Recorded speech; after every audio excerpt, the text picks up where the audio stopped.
Ngayong araw, nagsampa ng motion to dismiss si Sara Duterte, yung mga abogado niya, pinapabasura yung kaso. Kaya lang, madidina yan. Bakit malaki ang tsansang madina yan? Eh kasi, ah, ang ini-invoke ng kampo ni Sara, immune from suit ang Vice President? Hindi. Hindi.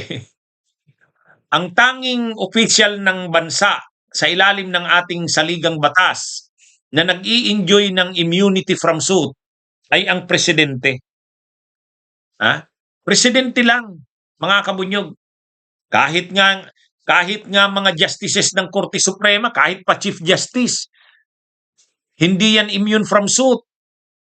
Ang tanging official lang ng bansa na nag-i-enjoy ng immunity from suit, ibig sabihin hindi mo siya pwedeng kasuhan sa panahon ng kanyang panunungkulan, hindi pwedeng kasuhan ang presidente.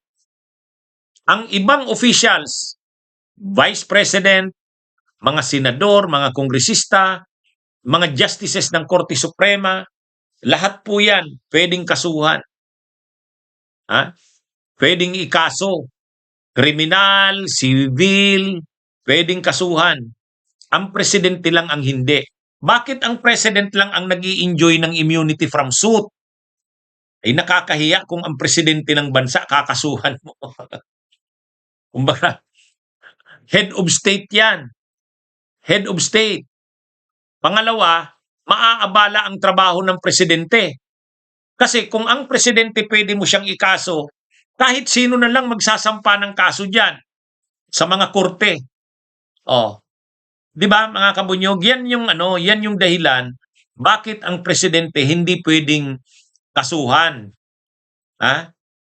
Kasi kapag ganyan, kaliwat kanan na ang kaso ng sa presidente na haharapin, sabihin mo pang magagaan ang mga kaso na yan, maaabala ang presidente kasi kailangan niyang harapin ang mga kaso. So para ang presidente nakapokus sa trabaho, hindi siya pwedeng ikaso. Kung kakasuhan mo siya, saka na lang. Patapusin mo muna yung termino niya. O yan ang rule.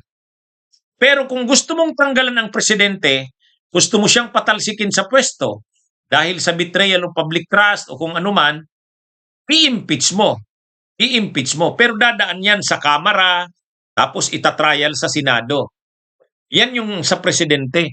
Pero kakasuhan mo ang presidente, halimbawa, kakasuhan mo ang presidente, cyber libel or kung anuman, grave threat, plunder, hindi pwede. Bawal kasi nakalagay sa konstitusyon, the president shall be immune from suit. Oh. Immune from suit ang presidente.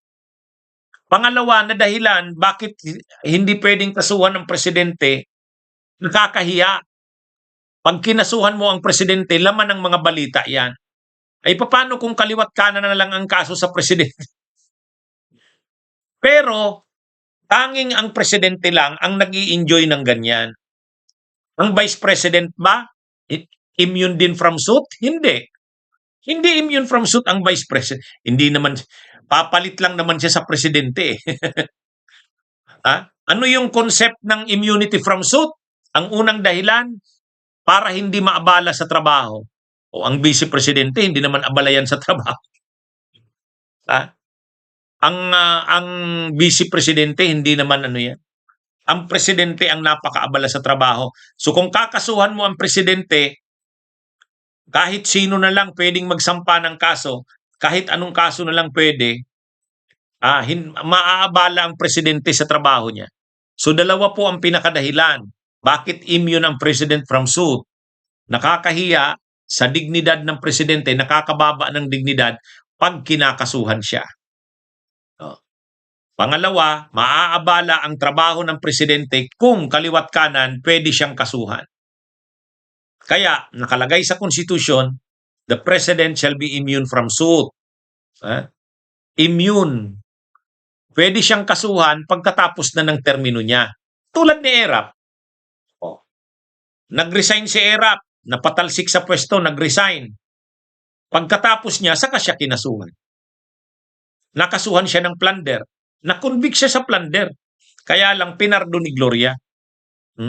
Absolute pardon. Oh, yan. Ngayon, ang Vice President hindi. Kaya yung motion ni Sara na i-dismiss yung kaso niya, hindi yun. Hindi magpo-prosper yun. Pinapadismiss niya yung kaso laban sa kanya? Anong ground? Immunity from suit? Hindi nga siya immune from suit. Ewan ko, ano naman kaya ang ground ng mga abogado ni Sara? I-invoke siguro nila yan, immunity from suit, pero hindi nga. Kaya ano ito mga kabunyog? So dahil hindi siya immune from suit, magtutuloy-tuloy ang kaso na yan sa RTC. Grave threats. Grave threats yan, mga kabunyog. Tapos, ang impeachment sa Senado, ano pa ito? Tuloy-tuloy pa ito. Itong impeachment sa Senado, tuloy-tuloy pa yan.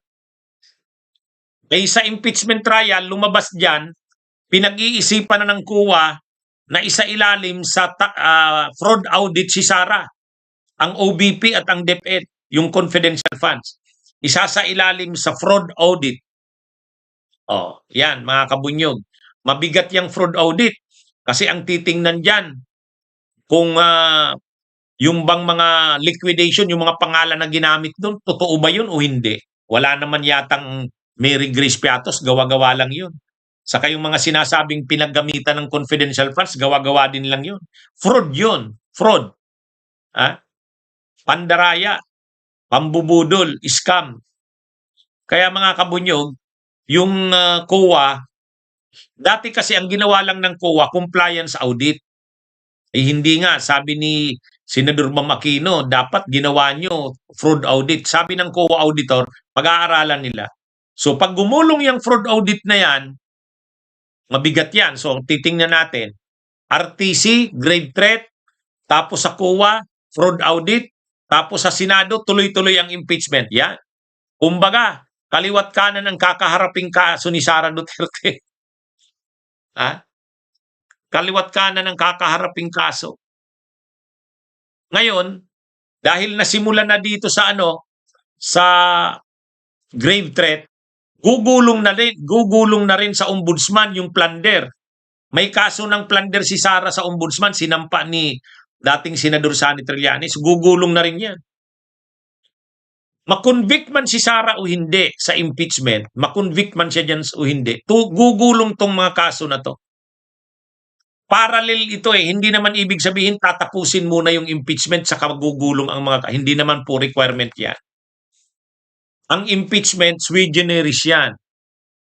Ang plunder, saka itong grave threat na isinampa sa RTC, criminal case yan. So, hiwalay yan, magkahiwalay. Pwede yan sabay na gugulong yan. Yan sa mga kabunyog. Kaya lang, yung kasing isinampa sa kanyang kaso sa RTC, bailable naman yun, grave threat. Pero pag plunder na ang isinampa dyan, wala na. Hindi yan bailable. Kaya ito mga kabunyog, abangan natin yan. Bunyog, bunyog, halikan na kasama ka. Bunyog, kapag buklod ay may pag-asa. Luzon, Visayas, Mindanao, isa ang pananaw. Sa bagong Pilipinas ang bunyog isisigaw.